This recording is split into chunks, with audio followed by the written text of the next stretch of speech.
Despite trying to avoid it as much as possible, The Witcher is filled with CGI. From entire cities to prosthetics to the magical elements, we'll be taking a look at it all. Check it out. I believe there are 133 shots in that sequence, and 132 of them involve VFX. Number 1. You gotta do what you gotta do. This is the moment before we meet our friends, the Basilisks, as they appear through a portal. While most of the scene leading up to this shot isn't CGI, it's quite understandable why a green screen may have come in handy. Trying to be all stoic and serious, and then there's a guy in green spandex. Number 2. Here come the terrifying lime green lizard heads. You've really gotta be willing to pretend as an actor sometimes, especially in the fantasy genre. You know it's going to look awesome in the end, but honestly, sometimes it's hard to take your job seriously when you're trying to be all stoic and serious, and your acting partner's supposed to be a scary basilisk, but instead is just a bright green head on a stick, operated by a guy in spandex. I sometimes would giggle. But with imagination on their side, they manage. I love the illusion world. I love to visualize everything. Number 3. If we turned people into trees, we could solve climate change. Think about it. Paul Bullion took on the role of a Leshy in Season 2. The entirety of the Leshy's face is all prosthetics, which is pretty sweet. We can't imagine how long that took to apply every day. All of the vines growing off of his head, though, is where the CGI magic comes in. And who is Geralt attacking? That doesn't look like a Leshy to us. Nope, just a guy flinging around a pool noodle. Okay, it's probably not a pool noodle. Before we started filming, we had to do quite a bit of training. Number 4. The grass is always green screened somewhere else. We spotted some green screens in the training scenes too, trying to block out their not-so-perfect location, to replace it with their mountaintop destination later on. Also, is it just us or are the green ropes new? They must be way easier to edit out in post than the black ones. And if you look closely, Freya Allen really isn't dodging a thing. I love all the stunt stuff, it's so much fun. Number 5. Beautifying the beast. You might be surprised to find out that the creation of Nivellen required little CGI. He was dressed in full costume. The only CGI was his face. And I have like tons of dots and a camera all the time. But Christopher Hivju absolutely loves that his eyes are his own. How they made the eyes look like mine is just beautiful work. So why the CGI and not just prosthetics? Hivju said that a reason is that often beasts don't display complex emotion, but he needed to. Justified, and it looked great. Number 6. 2 halves is more effective than 1. This scene from episode 1 of The Witcher is probably a personal fave. It isn't often an actor does all of his own stunts, and check out how he's only got half a sword. That's how he managed to do some of these cool, more dangerous maneuvers in one shot.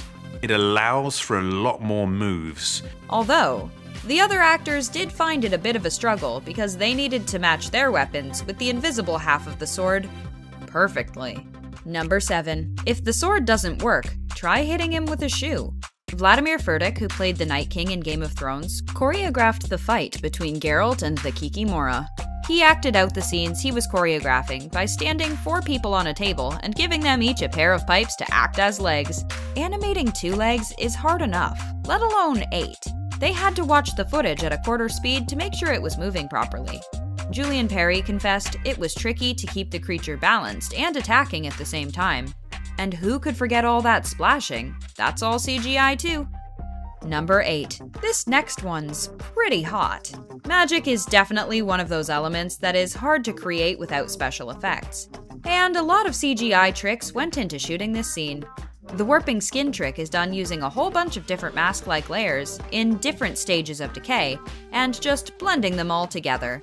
It makes total sense, but how come we never thought of that before? And check out all of the work that goes into making the fireballs.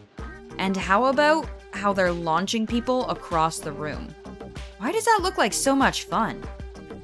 Number 9. The creature that feeds on nightmares. Did the Striga creep you out as much as it did us?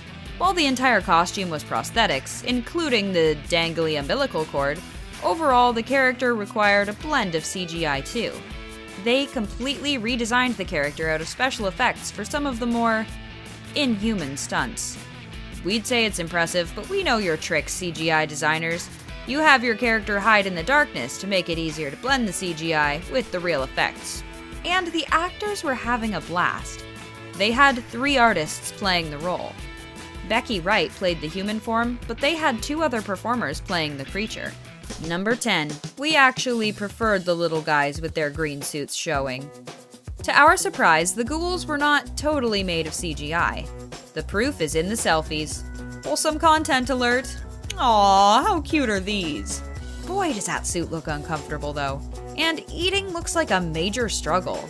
They were running out of time to craft these scenes, which is why they landed on a halfway point between prosthetics and special effects. Number 11. Literal world building. It's actually amazing the kind of work that goes into creating the buildings for fantasy series. Remember how much time you would spend building your dream house in The Sims, or even a small community? This is like next level Sims right here. Number 12. Ironically, nothing about this nature is real. Layer after layer after layer added on painstakingly to bring this forest to life. Not even Geralt and Roach are real here. Just leads you to wonder, is anything real? Just kidding. And let's talk about Posada. That too was entirely modeled from scratch. VFX supervisor Julian Perry said, "Almost every minute of this series is a visual treat, which means it required, you guessed it, CGI." As finding that perfect location was a struggle, given they were filming in Budapest in the middle of winter. There's no cutting corners with crafting these CGI bad boys. Now, these guys seem like they're a little lacking in the detail department, but we still like them well enough. What they lack in CGI, they sure do make up in storytelling. Layers. It's all layers. Bone structure, muscle, skin. They definitely weren't skipping steps when they created him, except for maybe the scales. And all these layers remind us of a line from Shrek. Onions have layers. Ogres have layers. Well, dragons have layers too, and lots of them. Number 14. We're gonna need some CGI sleeveys to go with these CGI armies. Only about 30 or so people were real out of this entire army. Do you think they craft every tiny person by hand, or do you think they have a copy-paste button? Drawing a picture is hard enough, let alone layer after layer of designing creatures and buildings. We'll stick to pencil crayons and stick figures, thank you very much. What effect did you find most interesting? Let us know in the comments, and thanks for watching.